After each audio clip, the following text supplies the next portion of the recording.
Bereshit, or Genesis 32 through 34. And Yaakov went on his way, and the messengers of Elohim met him. And when Yaakov saw them, he said, "This is the camp of Elohim." And he called the name of that place Mahanaim. And Yaakov sent his messengers before him to Esaw, his brother, in the land of Seir, the field of Edom. And he commanded them, saying, "Say this to my master Esaw. Your servant Yaakov said this: I have sojourned with Laban and stayed there until now. And I have bulls and donkeys, flocks, and male and female servants, and I have sent to inform my master to find favor in your eyes." So the messengers returned to Yaakov, saying, "We came to your brother Esaw, and he also is coming to meet you, and 400 men with him." And Yaakov was greatly afraid and distressed. So he divided the people that were with him and the flocks and herds and camels into two groups. And he said, "If Esau comes to the one group and strikes it, then the other group which is left shall escape." And Yaakov said, "O Elohim of my father Abraham, and Elohim of my father Yitzhak, Yahovah, who said to me, 'Return to your land and to your relatives, and I do good to you,' I do not deserve the least of all the loving commitment and all the truth which you have shown me, your servant. For I passed over this Yarden with my staff, and now I have become two groups. Deliver me, I pray, from the hand of my brother, from the hand of Esau, for I fear him, lest he come and shall strike me and the mother with the children.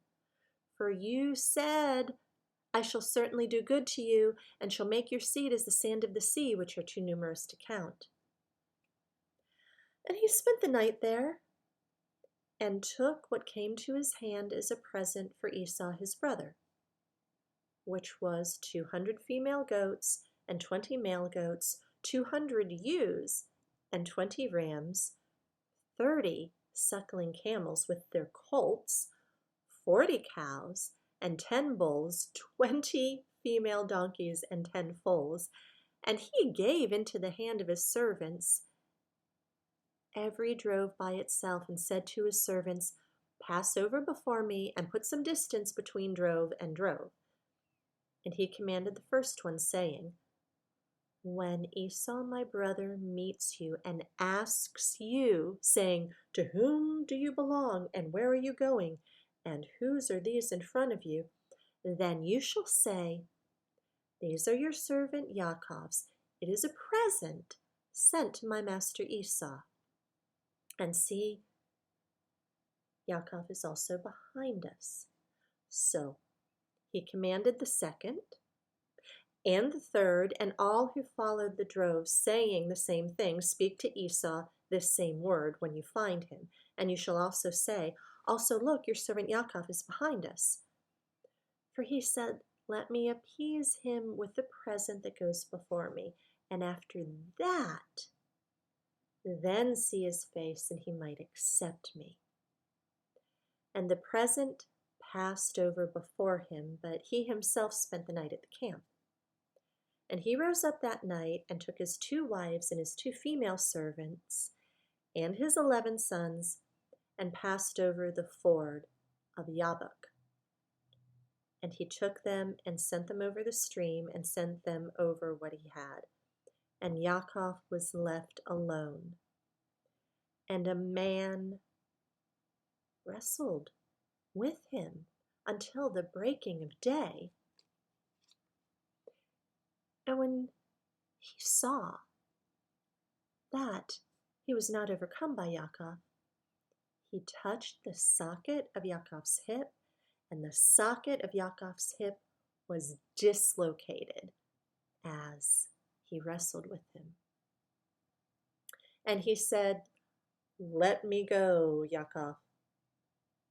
But Yaakov said, "I'm not letting you go until you've blessed me." So he asked, "What is your name?" And she said, "Yaakov." And he said, "Your name is no longer Yaakov, but Israel, because you've striven with Elohim and with men and have overcome." And Yaakov asked him, saying, "Please let me know your name." And he said, "Why do you ask about my name?" And he blessed him there. And Yaakov called the name of the place Peniel, for I have seen Elohim face to face, and my life is preserved. And the sun rose on him as he passed over Penuel, and he limped on his hip.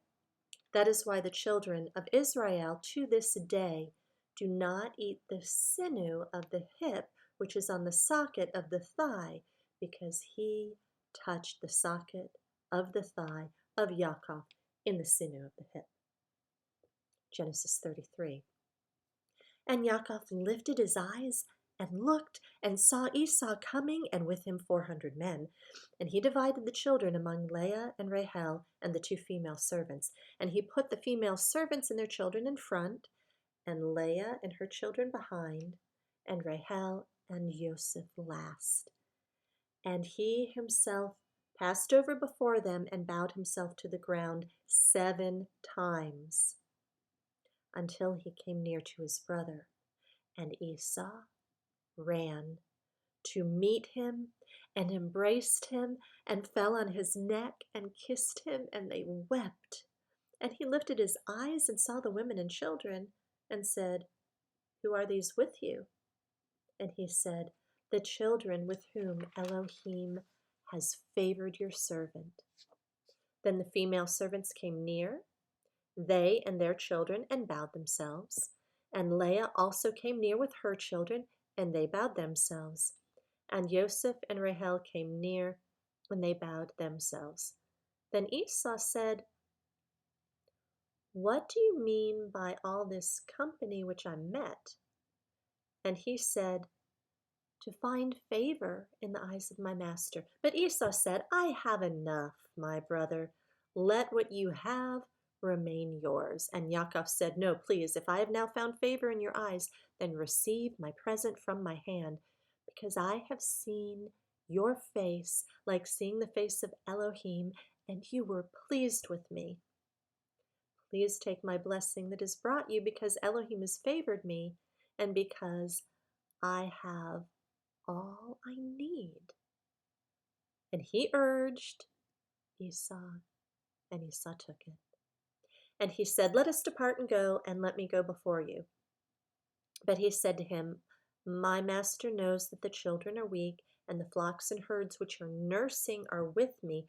And if the men should drive them hard, one day all the flocks shall die. Please let my master go before his servant, and let me lead on slowly according to the pace of the livestock that go before me, and according to the pace of the children, until I come to my master in Seir." And Esau said, "Please, let me leave with you some of the people who are with me." But Yaakov said, "Why this? Let me find favor in the eyes of my master." And Esau returned that day on his way to Seir. And Yaakov set out to Sukkot, the Feast of Tabernacles, and built himself a house and made booths for his livestock. That is why the name of the place is called Sukkot. And Yaakov came safely to the city of Shechem, which is in the land of Canaan, when he came to Padam Aram. And he pitched his tent before the city, and he brought the portion of the field where he had pitched his tent from the children of Hamor, Shechem's father, for 100 kesitah. And he set up a slaughter place there and called it El Elohe Israel. Genesis 34. And Dinah, the daughter of Leah, whom she had borne to Yaakov, went out to see the daughters of the land. And Shechem, son of Hamor, the Hivite, prince of the land, saw her, and took her, and lay with her, and humbled her. And his being clung to Dinah, the daughter of Yaakov, and he loved the girl and spoke kindly to the girl. And Shechem spoke to his father Hamor, saying, "Take this girl for me for a wife." And Yaakov heard that he had defiled Dinah, his daughter. Now his sons were with his livestock in the field, so Yaakov kept silent until they came. And Hamor, the father of Shechem, went out to Yaakov to speak with him. And the sons of Yaakov came in from the field when they heard it, and the men were grieved and very wroth, because he had done a senseless deed in Israel by lying with Yaakov's daughter, which should not be done. But Hamor spoke with them, saying, "My son Shechem's being longs for your daughter. Please give her to him for a wife, and intermarry with us. Give us your daughters, and take our daughters for yourselves, and dwell with us, and let the land be before you. Dwell and move about in it, and have possessions in it." And Shechem said to her father and brothers, "Let me find favor in your eyes, and whatever you say to me, I give. Ask of me a bride price, and gift ever so high, and I give according to what you say to me. But give me the girl for a wife." And the sons of Yaakov answered Shechem and Hamor his father, and spoke with deceit, because he had defiled Dinah their sister. And they said to him, "We're not able to do this matter to give our sister to one who is uncircumcised, for that would be a reproach to us. Only on this condition would we agree to you, if you become as we are, to have every male of you circumcised. Then we'll give our daughters to you, and take your daughters to us, and we shall dwell with you, and shall become one people. But if you do not listen to us and be circumcised, we shall take our daughter and go." And their words pleased Hamor and Shechem, Hamor's son. And the young man did not delay to do this, because he delighted in Yaakov's daughter. Now he was more respected than all the household of his father. And Hamor and Shechem his son came to the gate of their city, and spoke with the men of their city, saying, "These men are at peace with us, so let them dwell in the land, and move about in it, and see, the land is large enough for them. Let us take their daughters for us for wives, and let us give them our daughters. Only on this condition would the men agree to dwell with us, to be one people, if every male among us is circumcised as they are circumcised. Their herds and their possessions and all their beasts, should they not be ours? Only let us agree with them, and let them dwell with us."